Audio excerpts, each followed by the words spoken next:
Welcome, geography students. Today we're going to get into some topics dealing with population policies, things that governments produce in order to change their population in one way or another, for several different reasons. Let's take a look.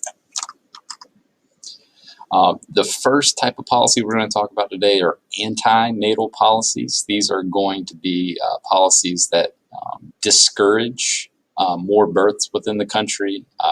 Anti, obviously, meaning against; natal, meaning birth or babies. And so antinatal policies are policies that governments typically put in place in order to prevent or slow down the high birth rates that go on within a country.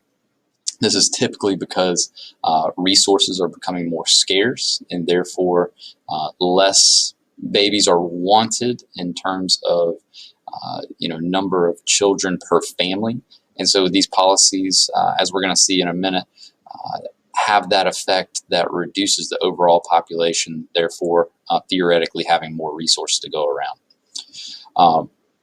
These on the other side of the fence are called pronatal policies, and these are countries that have a either declining or a slow growing population that wants to increase the number of babies being born or the average family size within the country, and therefore other reasons as well, which we'll get into later, but basically governments want more babies being born in pronatal policies. And the final type that we'll touch on are eugenic policies, meaning that one particular race or ethnic group is favored over another. The most famous example throughout history is in Nazi Germany with the Aryan race, the blonde-haired, blue-eyed babies, that Hitler wanted, rather ironically, considering he was neither. But these are the main ones. Let's take a look at some of the antinatal policies.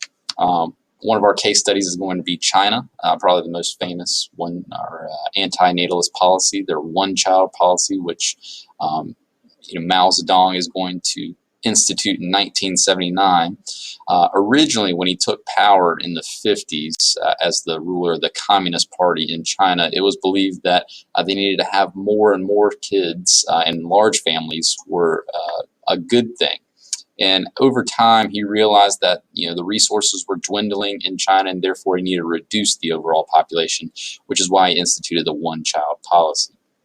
Now, this made it to where families could only have one child in their family, which, unless you were a minority group. So the Han Chinese, which is the largest ethnic group in China, were the ones that were affected by this. If you were a minority group, you could have a few more with as long as you got the right permits and things like that.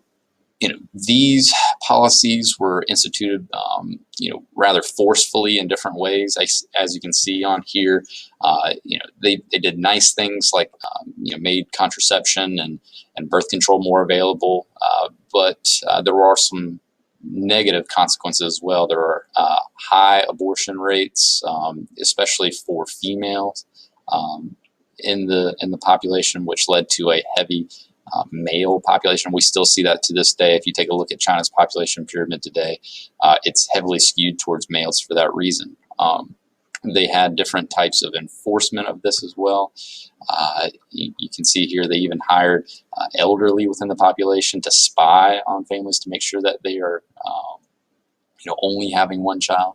So there's a lot of negative consequences of this fact. But you can see here how fast they were growing, 583 million in 53, and by 2010, 1.3 billion, which is a huge population, obviously the largest in the world, and reason why they instituted the policy. If you take a look at it here, you can see how their population really shifted and went through an unnatural stage 4. You can see that their population is now in a stationary phase. They're not quite in a decline yet, because remember we were looking at the top here compared to the bottom. But you can see that down here at the bottom there's a lot more boys than girls in the population, which is going to cause a lot more issues for that reason. And if you take a look here, we'll let it cycle back around, but here shows the shift that China started off with here, starting in stage 1 in 1950, and then that death rate slows, and you can see how it, by 1979, that stationary phase came very quickly. They almost skipped stage 3 and went from a stage 2 to a stage 4 because of that one-child policy. Another one I want to talk about is India. India is the second largest population and soon going to overtake China as the largest population in the world.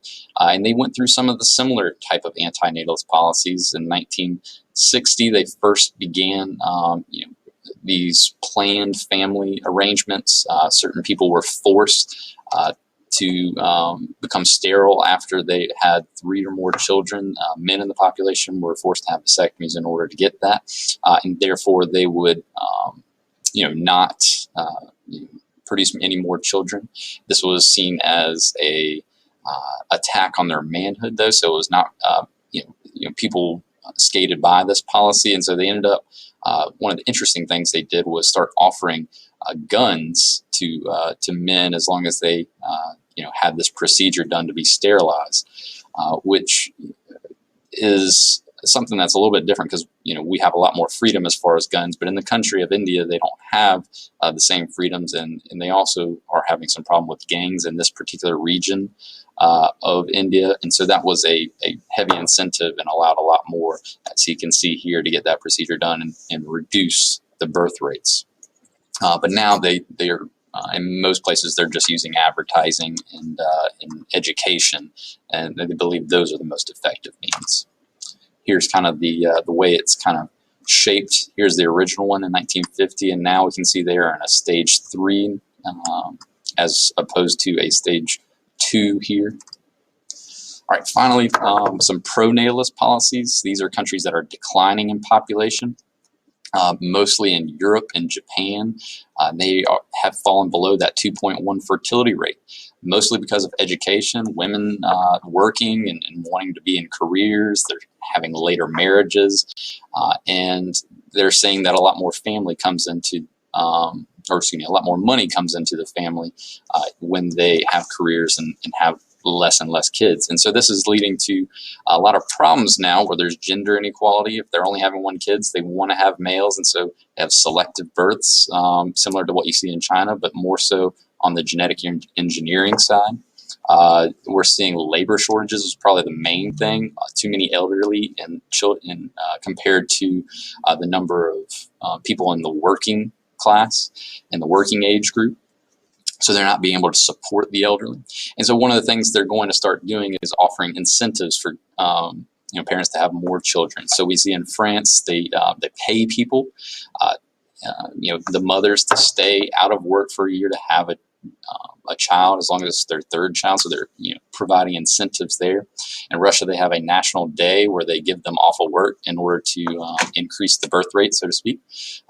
And if you have a child 9 months later, you get a prize, and that varies in the country between money to cars, many different things that is trying to incentivize people to have more kids. Denmark gives you paid vacations in order to encourage having larger families. They feel like when young couples go on vacation, they're more likely to want to experience the world in terms of being a family more, and therefore more likely to have kids.